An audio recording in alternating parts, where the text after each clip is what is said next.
Hello and welcome. I'm Yuki.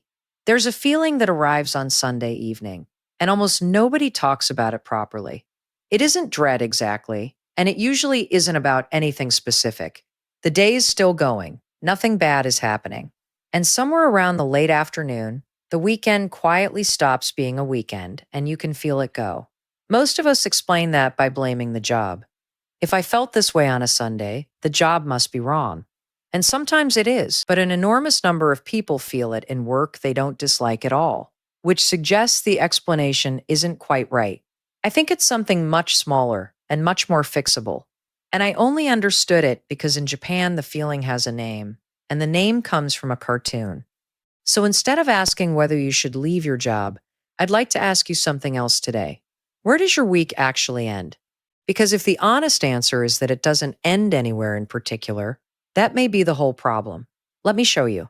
Let's begin. I want to start with a television program that has been on the air since 1969.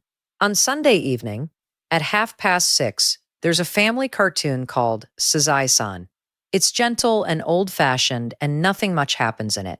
It has been broadcast in the same slot for over 50 years, which means that essentially everyone in the country has grown up hearing the same theme tune at the same hour on the same day. And here's the part I'd like you to hold on to, because everything else comes back to it. There is a widely used expression here, Sazae-san syndrome, for the low, sinking feeling that arrives when you hear it. The music means the weekend is over, not approximately, at 6:30. Now I want to be careful, because that sounds like a sad fact, and I don't think it is entirely. The music is a marker. Everybody hears it at once. Everybody knows what it means. Nobody is wondering whether the weekend is finished, or trying to squeeze another hour out of it, or lying in bed at 11 feeling that they've wasted something.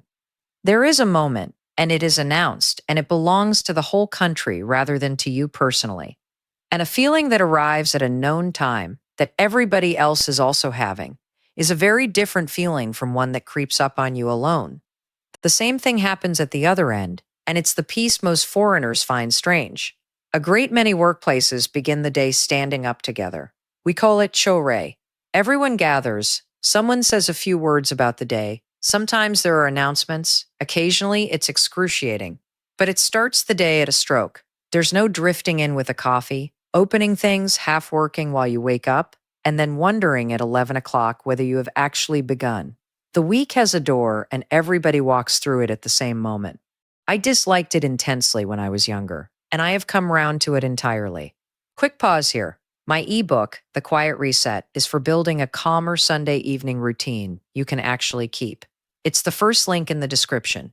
Between those two markers, there's a third one that most people don't notice they rely on, the journey. Most people here get to work on foot and by train. 10 minutes to the station, the train itself, then the walk at the other end. That walk is not commuting time in any useful sense. Nothing is achieved during it. But it is a corridor between two rooms of your life, and you cannot skip it. Everybody I know who moved to a job they drove to, or who started working from home, describes the same thing. The day starts too abruptly and then never quite stops. The corridor had been doing something, and they only noticed once it was gone. The trains themselves supply one more edge, and it's a hard one. They stop. There's a last train, usually somewhere around midnight, and when it's gone, it's gone. No night service.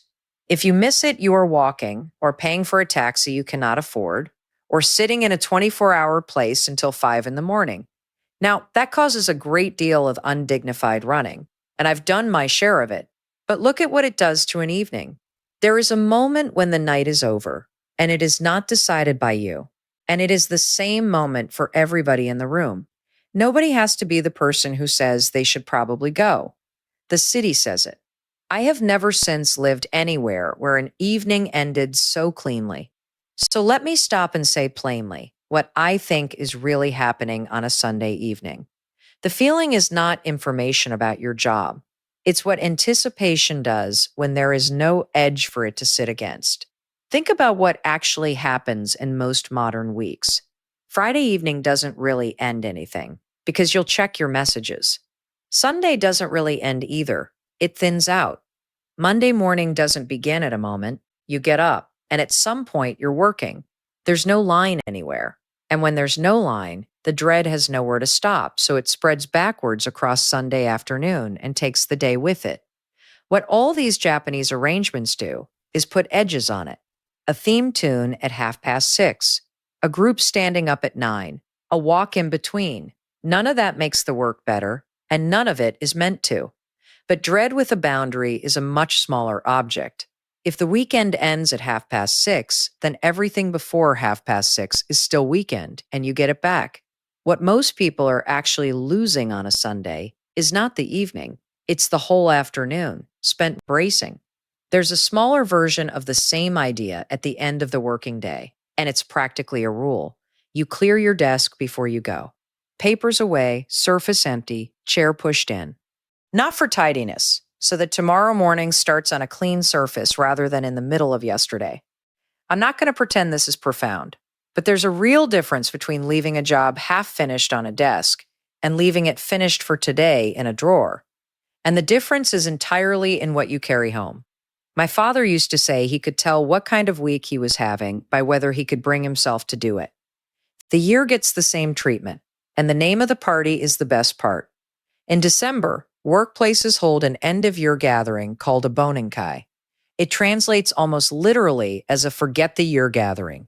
That is what it is called. You go with the people you work with in order to put the year down. I find that genuinely useful as an idea, quite apart from whether you'd want the party. Most of us end a year by simply running out of December. There's no point at which the previous 12 months are declared over. So whatever went badly in March is still faintly attached to you in January. A gathering whose stated purpose is forgetting is a strange and rather wise thing to have invented. And I notice that people leave it lighter than they arrived, which is not true of most work parties. And the whole country does a larger version of that twice a year, which is the part that would be hardest to copy and is worth describing anyway. Almost everything closes at New Year, and again for a stretch in spring. For a few days around the 1st of January, a great deal of Japan simply stops. Shops shut, offices shut, trains run to a holiday timetable. In spring, there's a run of national holidays close together, and an enormous share of the country takes the same week. The point isn't the rest, it's that it is simultaneous. Nobody is quietly working while you're off. Nobody comes back to 400 messages from people who carried on without them. You are not choosing to be absent, which is the thing that makes most holidays only half work. You are absent because the country is.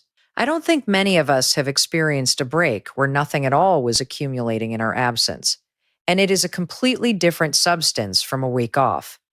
Home has a marker too, and it's the one I'd most recommend stealing. You change your clothes the moment you get in. Everyone does it. There are clothes for outside and clothes for in the house, and the swap happens within about a minute of the door closing. Nobody thinks of this as a technique for anything, but you cannot be half at work in a pair of house trousers, and putting the work clothes away is an act with a beginning and an end. It's the cheapest boundary on this entire list. It takes 90 seconds, and it works on people who are extremely bad at boundaries, which includes me. And Monday morning has its own quiet marker, which sounds trivial and isn't. The same coffee from the same place at the same time. The convenience store on the corner by the station. The one hot can from the machine on the platform in winter. Whatever it is, it's the same one every week. What that does is give the beginning of the week a shape that has nothing to do with the work itself. You are not starting Monday. You are doing the thing you always do on Monday, and the work happens after. It's a very small piece of scaffolding, and I think a lot of people build one without ever deciding to. Now I have to be honest with you, and this caveat is not a small one, because Japan is genuinely the wrong country to admire on the subject of work. The hours here are long and often pointless. Staying late because your manager is still there is real. Annual leave goes unused every year by an enormous number of people, not because they don't want it, but because taking it feels like an imposition. There is a word here, karoshi, meaning death from overwork, and it exists because there have been cases and court judgments and a national argument about it, and Sazae-san syndrome itself is not a charming piece of folklore. It's the name for millions of people feeling their chests tighten at 6:30 on a Sunday. A country does not invent an expression like that if everybody is fine. So please don't hear any of this as Japan having a healthier relationship with work. It very often has a worse one. What it has is markers, and markers do not fix the work. They only stop the work from eating the parts of the week that were never yours. Let me lay it out simply then. The things that make Sunday evening heavy are these. Nothing formally ends the weekend, so it thins out instead.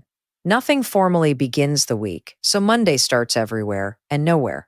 There's no corridor between home and work, so neither one has a shape. The day's work goes home with you in some half-finished state, and the feeling belongs to you alone, at no particular hour, which lets it spread.